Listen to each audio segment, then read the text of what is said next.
Guys, in 2009, you had series where both Malkin and Crosby sort of left their imprint on them. They seem to reach a level that maybe no other players can get to. Have you seen that level from them in this postseason?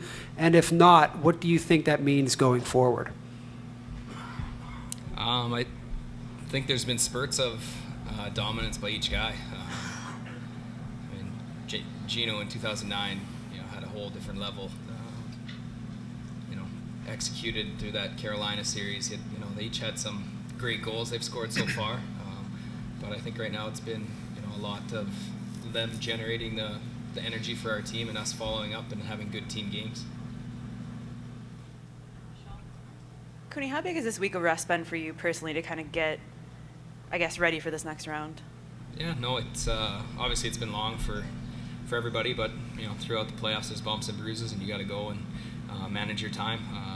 It's worked out in a way that personally it's been good for me, but I think we're just ready to get started and can't get tomorrow here fast enough.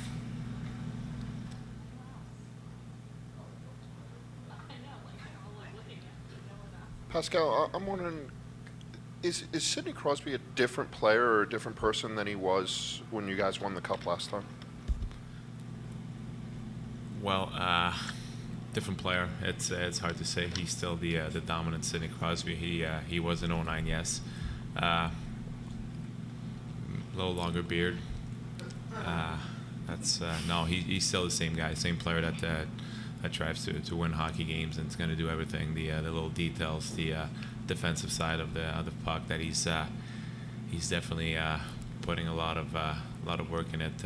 Winning face-offs, every play in his own end matters, and I think it's a big plus for our team. You guys were at South Point during those 4 times a week sessions during the lockout. How much did you guys actually talk about the playoffs and a run like this, as opposed to just trying to get through that stretch? Not much. Yeah, I don't think we talked about it at all. No. We were kind of worried about just playing hockey again, getting to past the point of just enjoying being there and trying to get your work in, but also seeing how the progress and the meetings and things were going. I don't think we went past that. We was just worried about getting the season started. Maybe if each of you guys could take a crack at this one, would you expect Seidenberg and Chara to stay together, or do you think that they might get split up to go against more than just one of you guys' lines? See, I have myself no idea what they're going to do. I guess we'll see tomorrow night, but I think it's a good thing for us to have good players, and if they split them, well, they do. If not, but the line that's going to get the matchup or not going to get it, still going to have to play the game and produce.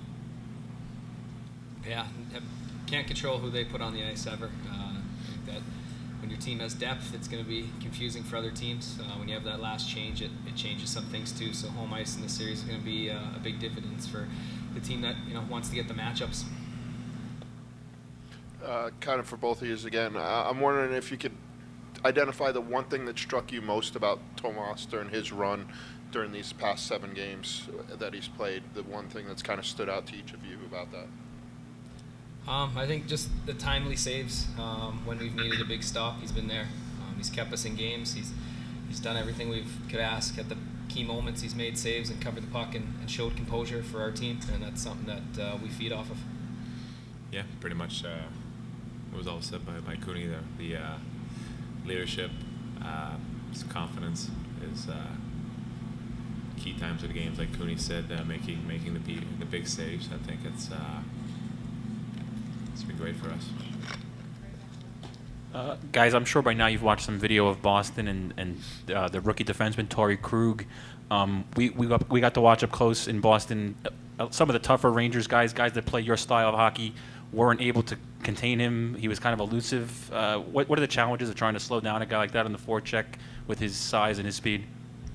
Well, if you make it easy on him, obviously we watched some videos, we watched some hockey games that he's a talented hockey player with a big shot. So for us, managing the puck, putting pucks behind him, making it hard on him, as well as all the other guys on the other team, I think that's the way we play in the playoffs, and that's what makes us successful. So I don't see us playing him differently than anybody else.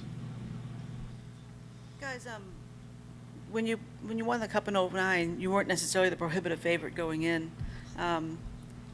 There were expectations, but every year there have been built-up expectations because you won in '09. Oh, this is the time they have to get back, they have to get back, they have to win it. How do you kind of put that aside and not look at the bigger picture, not look at, oh, we've got to win a Cup, and worry about each series or each game or anything like that? Or do you keep that carrot in the back of your mind a little bit about winning a Cup?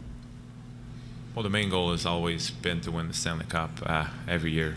Just 08, 09, 2010, 11, 12, 13. It's always been to win the Cup. At the same time, we went through it this year with the number 4. It's win 4 games and get focused and win the next 4 ones. So right now, all we have to do is win game 1, be focused for game 1, and try to win 4. This for both of you, and again, it kind of follows the line going back to '09 and even Cooney, your first Cup run.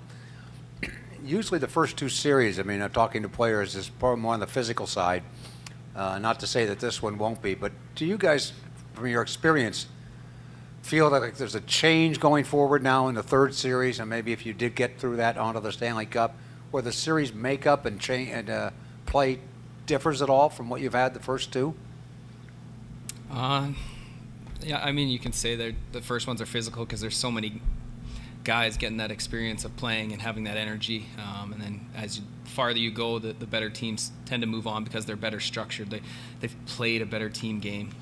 You're not just relying on certain guys running around and creating energy. You have guys going out making plays and sticking to the game plan. And so I think it's the team that's going to be able to stick to the game plan and get to the area on the ice that hopefully we can be successful and create that zone time to make us the better team throughout the series. But it's still going to be physical. It's still going to be, Boston plays a style, we play a style, and that's, some speed and some physical part to both teams. It's going to be tough to get to certain areas on the ice, and it's going to be, lots of battling. I guess, Duber, or both of you, but we talk so much about the matchups that they have, like not only Chara, but Krejci and Bergeron as well, and obviously you guys with Sid are going to get those matchups. Like, how much do you kind of embrace that challenge and, I guess, kind of just in going into the series? Yeah, when you want to be the best, you want to win. When you play the best players on the other team, it makes it for a big challenge. And they do have great players. They have guys like you just mentioned, the Bergeron, the Krejci, the Chara, Sandberg, guys that take pride into playing a solid 2-way game. Well, I think we, as a team, we play that way too here in Pittsburgh. So that's what playoffs are for, to face the best. Guys, I assume you watched the other playoff series. A lot of them are low-scoring, tight games. Even your games, some of them have been tight for a while, and then you've been able to break through and score a lot of goals. But do you feel comfortable playing in those kinds of games too, the games that are 2-1, 1-0, that are tight and kind of gut-wrenching type games? I think we do as a team. I think we feel comfortable with the way we can play our game. But the part of that is executing our game plan. And if we have the puck and playing in their end and keeping them away from our net, it's going to tilt the ice in our favor. If you ever sit back and let the team come at you, it's going to feel like it's taking a lot longer for that score clock to come down. So you have to make sure you're executing your game plan the whole time. And capitalize on your chances. Usually when you're up, the other team's going to be pressing a little bit, and if you can put pucks in behind them, you're going to have odd man chances, and hopefully score on those chances to limit the pressure. But it's going to have a lot of momentum changes throughout a series, throughout a game, that you just have to face as a team and make sure you're coming out of each zone as 5-guy units and trying to hopefully put the other team on their heels.